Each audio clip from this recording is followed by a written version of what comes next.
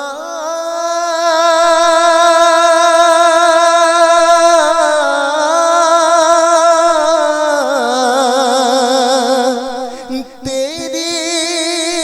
رضا کے خاطر، تیری رضا کے خاطر ایک ایک کر کے میں نے ہیرے لٹا دیے ہیں، ایک ایک کر کے میں نے ہیرے لٹا دیے ہیں، بخشش ہے اس کی لازم،